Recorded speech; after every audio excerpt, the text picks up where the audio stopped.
வணக்கம் மக்களே, கதை போமா கவுண்ட் டவுன் 20. ஸோ நேற்றைய வீடியோவில் நேருக்கு நேர் விஜய் அவர்கள் சூர்யாவுடன் நடித்த படம். அதிலே நான் சொல்லியிருக்கேன், அவர் ஸ்க்ரீன் ஸ்பேஸு 2 பேருக்கும் ஈக்குவலாக இருந்தது அப்படின்னு சொல்லிட்டு தான் நேற்று அந்த வீடியோவில் போட்டிருந்தேன். ஸோ இன்னைக்கு வீடியோ எப்படின்னா, அவர் ஸ்க்ரீன் ஸ்பேஸ் வந்து ஹீரோக்கோ ஹீரோயினுக்கோ புதுசாக அறிமுகமான நடிகருக்கோ அது மட்டும் இல்லாமல் காமெடியனுக்கு கூட அவர் ஈக்குவல் ஸ்க்ரீன் ஸ்பேஸ் கொடுத்தாருன்றதுக்கு உதாரணம் தான் இந்த படம். காமெடியிலையும் சரி, ஹீரோ ஸ்பேஸ்லேயும் சரி, அதுக்கப்புறம் டான்ஸில் கூட காமெடியனுக்கு என்ன கொடுக்க வேண்டுமோ அந்த ஸ்க்ரீன் ஸ்பேஸ் அதெல்லாம் கொடுத்த படம் தான் இந்த படம். படத்தை கெஸ் பண்ணிட்டீங்களா? இந்த படம் பேர் சொன்னாலே நேசமணி தான் நினைப்பு வரும். ஸோ கரெக்டுங்களா? ஸோ நான் ஹிண்ட்டு சொன்ன இதிலே கண்டுபிடிச்சிருப்பீங்க அது என்ன படம்னு. கரெக்டுங்களா? ஸோ அந்த படம் ஃப்ரெண்ட்ஸ் 2001 ரிலீஸ் ஆன படம். இந்த படத்தினுடைய டைரக்டர் சித்திக், அதுக்கு ப்ரொடியூசர் வந்து அப்பச்சன், மியூசிக் டைரக்டர் வந்து இளையராஜா. இதில் வந்து விஜய், சூர்யா, தேவயானை, விஜயலக்ஷ்மி இவங்கெல்லாம் நடிச்சிருப்பாங்க. இந்த படம் வந்து முழுக்க காமெடி, ட்ராமா, ரொமான்ஸ் கொண்ட படம். இது எல்லாமா சேர்ந்த கலவையாக இருக்கும் இந்த படம். பட் மெயின் தீம் எதுக்கு என்னன்னா ஃப்ரெண்ட்ஷிப். ஸோ ஃப்ரெண்ட்ஷிப் பேஸ் பண்ணி விஜய் அவர்கள் நடித்த முதல் படம் தான் சொல்லலாம். ஃப்ரெண்ட்ஷிப்பே ஃபுல் ஜேர்னலாக வச்சு எடுத்த படம் இந்த ஃப்ரெண்ட்ஸு. ஸோ இந்த படம் ஏன் ஸ்பெஷல் அப்படின்னு சொன்னோம்னா, ட்ரூ ஃப்ரெண்ட்ஷிப் 3 பேருடைய ஃப்ரெண்ட்ஷிப்பை வச்சு தான் இந்த படம் முழுக்குமே ட்ராவல் ஆகும். ஸோ அது ஒரு ஸ்பெஷாலிட்டி. அது மட்டும் இல்லாமல் நேருக்கு நேர் படம் முடிந்த பிறகு விஜய், சூர்யா மறுபடியும் சேர்ந்து நடித்த படம் இந்த ஃப்ரெண்ட்ஸ். அதோடு இதுக்கப்புறம் அவங்க சேர்ந்தும் நடிக்கலை. ஏன்னா 2 பேருமே ஒரு டாப் ஹீரோவாகி அவங்க ட்ராவலை அப்படியே கண்டினியூ பண்ணிட்டாங்க. ஸோ பிறகு இந்த படத்துக்கு பிறகு அவங்க 2 பேரும் சேர்ந்தும் நடிக்கலை. ஸோ அதுவும் இந்த படத்துக்கு ஒரு ஹைலைட் தான். ஏன்னா செகண்ட் பட் லாஸ்ட்டாக 2 பேரும் சேர்ந்து நடித்த படம் சொல்லலாம். இது வந்து இந்த படம் வந்து blended with comedy as well as emotion. இந்த படம் பார்க்காதவங்களே கிடையாது. கரெக்டுங்களா? ஸோ இந்த படத்தில் வந்து சித்திக் வந்து என்னன்னா, மலையாள ஃபிலிமுடைய படத்தை தான் அங்கே இங்கேன்னு கொஞ்சம் சேஞ்சஸ் பண்ணி ஃப்ரெண்ட்ஸ் எடுத்திருக்காரு. ஓகேங்களா? ஸோ இது வந்து கமர்ஷியல் சக்ஸஸ். இந்த படம் நியர்லி 100 days கிராஸ் பண்ணது இந்த படம் வந்து. ஸோ இது வந்து அதே சமயத்தில் இந்த படம் வந்து காமெடி எமோஷ்னலாக இருந்தாலும் இந்த படத்தினுடைய வெயிட்டேஜ் வந்து கிளைமேக்ஸோடு இருந்திருக்கும். கிளைமேக்ஸில் விஜய் அவர்கள், சூர்யா அவர்கள்லாம் நல்லா நடிச்சிருப்பாங்க. ஸோ இந்த படத்துக்கு அந்த கிளைமேக்ஸும் ஒரு வெயிட்டான சீன் தான். கரெக்டுங்களா? ஸோ இந்த படம் வந்து பொதுவாக நான் இவ்வளோ நாட்கள் அந்த காலத்தில் படம் எடுக்கும் போது எல்லோரும் வந்து ரியல் பிளேஸில் தான் போய் எடுத்தாங்க, ஒரு அந்த ஃபீல் வரணும், செட்டு கிடையாதுன்னு சொன்னேன். ஆனால் இந்த படத்தில் மட்டும் என்னன்னா, இதை வந்து முழுக்க செட்டில் தான் எடுத்தாங்க. ஆல்மோஸ்ட் 80% ஆஃப் மூவி வந்து இது செட்டில் தான் எடுத்தாங்க. மோஸ்ட்லி இன் சென்னை ஸ்டூடியோ, அதான் ஏவிஎம் ஸ்டூடியோ அது இருக்கு பாருங்க. ஏன்னா இதை வந்து 3 டிஃப்ரெண்ட் கேரக்டர்ஸ் இருக்காங்கல்ல, அவங்க வீட்டில் தான் இது மாறி ஷூட்டிங் நடக்கும். ஸோ ஸ்பாட் வேறு இடத்துல வச்சுட்டா இவங்களுக்கு சிரமமாக இருக்கும்னு சொல்லிட்டு ஸ்டூடியோக்குள்ளேயே அந்த 3 வீடு, அந்த சூர்யா அவங்க வீடு, இல்லை விஜய் அவர்கள் வீடு, இல்லை இவர் நேசமணி அவருடைய வடிவேல் அவருடைய இடம், அந்த மாதிரி காமிக்கணுன்றதுக்காக ஒரு சிலதெல்லாம் ஸ்டூடியோக்குள்ளேயே அந்த ஷூட்டிங் ஆல்மோஸ்ட் முடிச்சிட்டாங்க. மற்றபடி அவங்க பாட்டுக்கு அதுக்குன்னு போனது தான் அவுட்டோர் ஷூட்டிங். புரியுதுங்களா? ஸோ அந்த மாதிரி தான் எடுத்திருக்காங்க. இந்த படத்தில் வந்து அவர்கள் வந்து என்னென்னா, இந்த படத்தில் நிறைய ரீடேக்கு கொடுக்கலையாம். ஸோ நீங்கள் கேட்கலாம், ரீடேக் கொடுக்கலையா? எல்லாருமே பொதுவாக நல்லா வர வரைக்கும் ரீடேக் தான் கொடுப்பாங்க. ஆனால் சித்திக்குடைய லாஜிக் என்னென்னா, ரீடேக் நிறைய கொடுக்க நம்ம அவங்க கிட்ட நிறைய எதிர்பார்க்க அது ஓவர் ஆக்டிங்காக போயிடுமோ அப்படின்னு நம்புறவர் அவர்.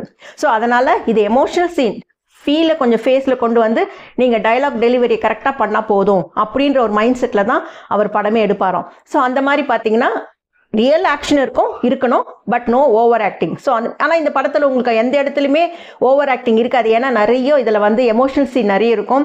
அவங்க ஏஜுக்கு மீறின சீன்லாம் கூட இருக்கும் எல்லாருக்குமே. ஸோ பார்த்தீங்கன்னா உங்களுக்கு ஓவர் ஆக்டிங்காகவே தெரியாது. அதே மாதிரி விஜய்க்கு வந்து அந்த டைமில் வந்து டைட் ஸ்கெடியூல் இருக்குமா, கால் ஷீட் ப்ராப்ளம் இருக்குது. ஏன்னா அவர் நிறைய படத்தில் கமிட் ஆனதுனால. ஸோ அதனால் என்ன பண்ணாங்கன்னா, ஃபஸ்ட்டு வந்து சீனை பிளான் பண்ணிக்குவாங்களாம். இன்டோர் ஷூட்டிங்லாம் ஃபஸ்ட்டு முடிச்சிடுவாங்களாம். அதுக்கப்புறம் அவுட்டோர் பிளான் பண்ணுவாங்களாம். So based on his call sheet, விஜயுடைய கால் ஷீட்டை பேஸ் பண்ணி தான் ஷூட்டிங் ஸ்கெடியூலே போட்டு எந்தவித பிரச்சனையும் யாருக்குமே இல்லாத மாதிரி பர்ஃபெக்டாக எடுத்துகிட்டு போனாராம் சித்திக்.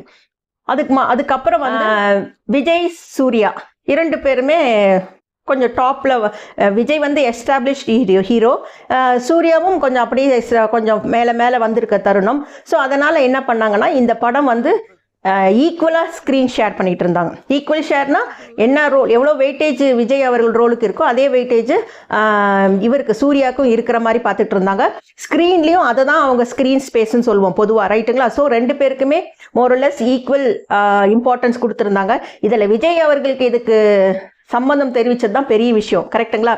என்னை பொறுத்தவரை விஜய் அவர்கள் எப்படின்னா படம் ஹிட் ஆகணும், அவங்க பெஸ்ட்டை கொடுக்கட்டும், அந்த படம் அந்த படத்தினுடைய வெற்றி எல்லாரும் பகிர்ந்துறதுல தப்பு இல்லை அப்படின்ற ஒரு மைண்ட் செட்டில் இருக்கிறவர் விஜய். அது எல்லாம் நல்லா தெரியுது, ரைட்டுங்களா? ஸோ அது உண்மையாகவே அது பெரிய விஷயம்தான். ஸோ அதனால தான் அவர் இப்போ மாஸ் ஹீரோவாக வந்து தளபதியாகி இப்போ அவருடைய ட்ராவலே இப்போது வேற எங்கேயோ கொண்டு போக போகுது, கரெக்டுங்களா? ஃப்ரெண்ட்ஷிப்பை பேஸ் பண்ணி பிறகு பல வருடம் கழிச்சு தான் அந்த நண்பன் படம் வந்தது, ரைட்டுங்களா? ஸோ ஃப்ரெண்ட்ஷிப்பை பேஸ் பண்ணி விஜய் அவர்களும் சூர்யா அவர்களும் சேர்ந்து நடித்த படம் இதுதான், ஓகேங்களா? ஸோ அந்த காலத்தில் வந்து ஃப்ரெண்ட்ஷிப் ஜேர்னலை வச்சு பேஸ் பண்ணி எடுத்த படம் இந்த ஃப்ரெண்ட்ஸு. அது மட்டும் இல்லாமல் நீங்கள் பார்த்தீங்கன்னு வைங்க, ஆல்மோஸ்ட் டிவி சேனல்லாம் பார்த்தீங்கன்னா இல்லை யூடியூப்பில் பார்த்தீங்கன்னா இந்த படம் ரிப்பீட்டடாக, டிவி சேனல்ஸ் பார்த்தீங்கன்னா ரிப்பீட்டடாக இந்த படம் போடுவாங்க, எல்லாரும் அதை ரிப்பீட்டடாகவும் பார்ப்பாங்க, ரைட்டுங்களா? அதே மாதிரி நீங்கள் comedy scene, Vadivel comedy scene அப்படின்னு போட்டிங்கன்னா ஃபஸ்ட்டு இந்த படம் தான் வரும். நேசமணி கேரக்டரில் நடிச்சிருப்பாரு. ஸோ எனக்கு தெரிஞ்சு விஜய் அவருக்கு எவ்வளோ இம்பார்ட்டன்ஸ் இல்லை, எந்த அளவுக்கு நம்ம இந்த படத்தில் அவரை நினைக்கிறோமோ, சூர்யாவை எந்த அளவுக்கு நினைக்கிறோமோ ஈக்குவலாக நம்ம வடிவேல், சார்லி, அதுக்கப்புறம் வந்து இவர் ரமேஷ் கண்ணா, இவங்களுக்கெல்லாம் கூட இந்த ஒரு டேர்னிங் பாயிண்ட்டாக இருந்தது இந்த படம். ஸோ வடிவேலுக்கெல்லாம் இந்த படம் செமையாக பேர் கொடுத்த படம் இது. அது மட்டும் இல்லாமல் அந்த சேசிங் சீன் நடக்கும் பாருங்கள், அது ஏவிஎம் ஸ்டூடியோக்குள்ளே எடுத்தாங்களாம். அந்த சேசிங் சீன், அந்த அடிக்கிறதுக்கு மாற்றி அடிப்பாங்க, அடித்த உடனே கீழே விழுந்து சார்லி எழுந்த உடனே அம்மா நீங்கள் யாருன்னு கேட்பாரு. அதுக்கப்புறம் ரமேஷ் கண்ணாவை பார்த்து இவங்க உங்கள் மனைவியா அப்படின்னு கேட்பாங்க. அதுக்கு கொடுக்குற ரியாக்ஷன்லாம் வடிவேலு. அதே மாதிரி வடிவேலு சில சீன்கள்லாம் பார்த்தீங்கன்னா இவங்களை திட்டுற மாதிரி இருக்கும். யாரை? விஜய் அவர்களை, சூர்யா அவர்கள்லாம். அந்த ஹீரோயிசம், அந்த ஈகோ, அந்த இது நான் தான் ஹீரோ, எனக்கு வந்து இமேஜ் இருக்குது, அதெல்லாம் ஒன்றும் பார்க்காம சும்மா கேஷுவலாக நடிச்சுட்டு போயிருப்பார் விஜய் அவர்கள். சினிமா ஷூட்டிங்கில் கூட, ஷூட்டிங் ஸ்பாட்டில் கூட சில சீனெல்லாம் வந்து ரீடேக் பண்ணுவாங்களாம். ஏன்னா சில பேர் சிரிச்சிருவாங்களாம். அதுக்கு பிறகு பார்த்தீங்கன்னா சில பேருங்க டைலாக் வந்து அந்த இடத்துல அந்த டைமில் டைமிங் காமெடின்னு சொல்லுவாங்க பார், சிலதெல்லாம் அங்கேயே வந்து டைமிங் காமெடியாக இன்க்ளூட் ஆனதும் சிலது இருக்கும். ஸோ அந்த மாதிரி இந்த ஷூட்டிங்கே சும்மா கலகலன்னு போச்சுன்னு சொல்லுவாங்க. ஸோ இந்த படம் வந்து அதே மாதிரி முக்கியமானது அந்த நேசமணி சீன் வந்து அந்த பெயிண்டிங், வீட்டில் வந்து பெயிண்ட் அடிப்பாங்க பாருங்க, அது ஆல்மோஸ்ட் அந்த சீன் மட்டுமே 20 to 25 minutes போகும்னு நினைக்கிறேன். ஸோ இப்போ கூட அந்த படத்தில் இந்த கிளிப்பிங்கை மட்டுமே போட்டாலும் பல தடவை பார்க்குற ஆடியன்ஸு இன்று கூட இருக்கிறாங்க. அந்த நேசமணின்ற கேரக்டர் இன்று வரை ஃபேமஸ். இந்த படத்தை பற்றி பேசும்போது நான் விஜய் அவர்கள், சூர்யா அவர்களை பற்றி பேசுகிறத விட நேசமணி கேரக்டரை பற்றி தான் நான் பேசுகிறேன். ஸோ அந்த அளவுக்கு அந்த படத்தில் அந்த கேரக்டருக்கு முக்கியத்துவம், காமெடி எல்லாமே இருந்திருக்கு. ஸோ ஆனாலும் விஜய் அவர்கள் அதெல்லாம் பார்த்ததே இல்லை. ஸோ அதுவும் ஒரு காரணம் ஒரு வெற்றிக்கு அப்படின்னு நான் நினைக்கிறேன். சொன்னதெல்லாம் உங்களுக்கு பிடிச்சிருக்குன்னு நினைக்கிறேன். ஸோ மறக்காமல் லைக் பண்ணுங்கள், ஷேர் பண்ணுங்கள், சப்ஸ்கிரைப் பண்ணுங்கள், ஹைப்பும் பண்ணுங்கள். நாளைக்கு இதை விட இன்ட்ரெஸ்டிங்கான ஒரு டாபிக் கூட பார்க்கலாம். ஓகேங்களா? டேக் கேர், பாய்.